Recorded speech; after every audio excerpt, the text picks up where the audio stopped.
Gagal ginjal merupakan kondisi saat salah satu atau kedua ginjal tidak dapat berfungsi dengan baik sehingga mengganggu kondisi kesehatan penderitanya.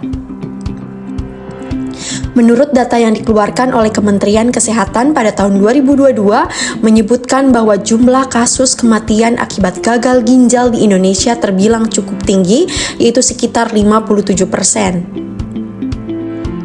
Transplantasi ginjal atau cangkok ginjal dipercaya menjadi salah satu harapan pengobatan untuk mengembalikan dan meningkatkan fungsi ginjal pada penderita gagal ginjal. Lalu seperti apa prosedur transplantasi ginjal dan apa saja persyaratannya? Simak selengkapnya dalam video berikut ini. Ya, penyebab gagal ginjal adalah di Indonesia itu sudah mulai penyakit-penyakit seperti diabetes mellitus, darah tinggi, penyakit batu saluran kemih, juga peradangan di ginjal, ya itu yang paling banyak menyebabkan gagal ginjal.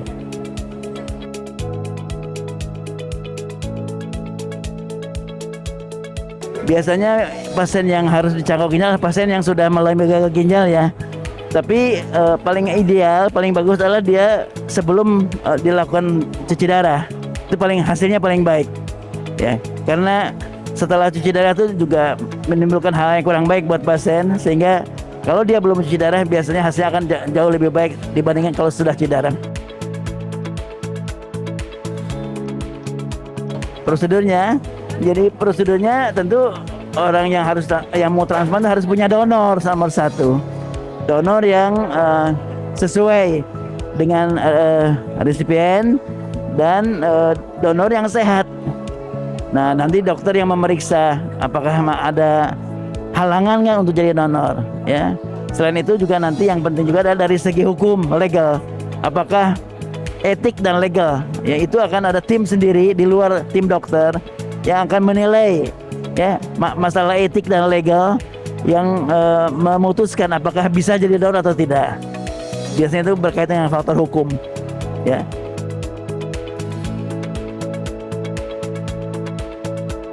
Oh, iya, BPJS sangat mendukung transplantasi ini. Dia akan mengganti semua biaya mengenai transplantasi. Oleh karena kan BPJS kan mengganti cuci darah juga, dan dengan transplantasi biaya untuk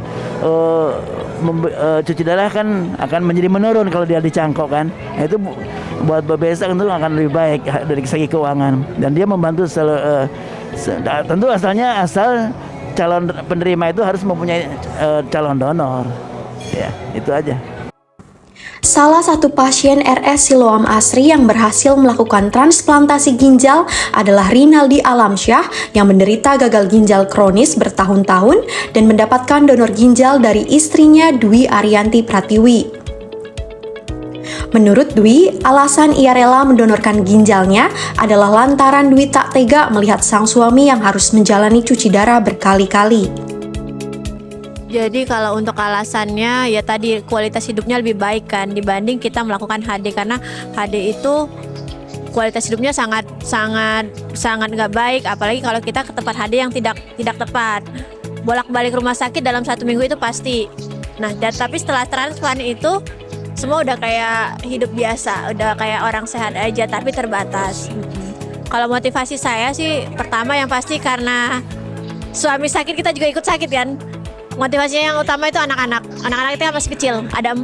Nah, itu motivasi saya untuk pengen suami bisa melihat anak-anaknya tumbuh tumbuh sukses ke depannya tanpa ada rasa sakit. Itu aja sih. Untuk perubahan sih jauh lebih bagus, kualitas hidup itu jauh lebih sehat. Jadi selama kita sakit kita harus cuci darah, keluar masuk rumah sakit, masih terasa mual, muntah, pusing. Setelah transplantasi alhamdulillah kondisi sama kayak seperti kita sebelum sakit, sama. Jadi kita sehat, jauh lebih baik ya sebelum kita transplantasi. Nggak ada perbedaan antara sebelum mendonor dan setelah mendonor. Yang orang bilang nanti ketika mendonor kita jadi lesu, lemes dan ikut sakit, itu salah. itu sangat-sangat salah. Justru kita itu lebih sehat lagi karena kita lebih aware sama kesehatan, pola hidup lebih baik, jaga makan, olahraga lebih rutin, dan pola tidurnya juga lebih baik. Jadi jika dibandingkan survei yang ada tuh 10 orang yang mendonorkan dengan 10 orang yang tidak mendonorkan, itu ketika 10 tahun ke depan lebih sehat yang 10 mendonorkan ini karena tadi dia lebih aware sama kesehatannya. Itu sih.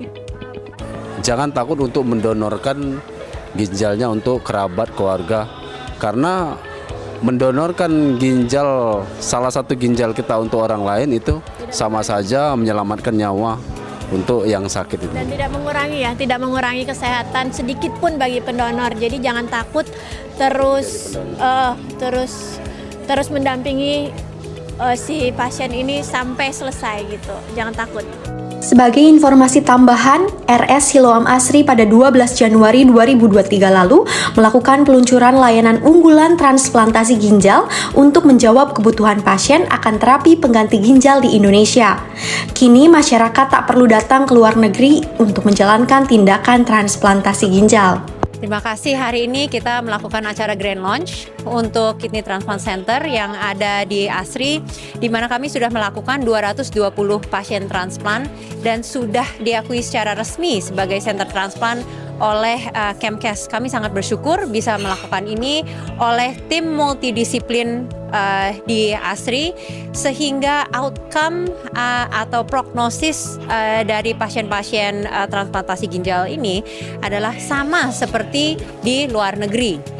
Bahkan sedikit lebih tinggi dari outcome yang ada di luar negeri, sehingga pasien-pasien yang membutuhkan transplantasi ginjal tidak perlu lagi ke luar negeri, tapi bisa melakukan di dalam negeri dan bisa melakukan di Siloam. Ini hanya adalah awal mula dari pelayanan transplantasi yang ada di Siloam. Kami mulai dengan transplantasi ginjal. Kami sangat berharap bisa berlanjut ke transplant organ-organ lain karena kebutuhan di Indonesia sangat besar sekali. Jadi kami akan terus menghadirkan pelayanan kesehatan sesuai dengan kebutuhan yang ada di masyarakat.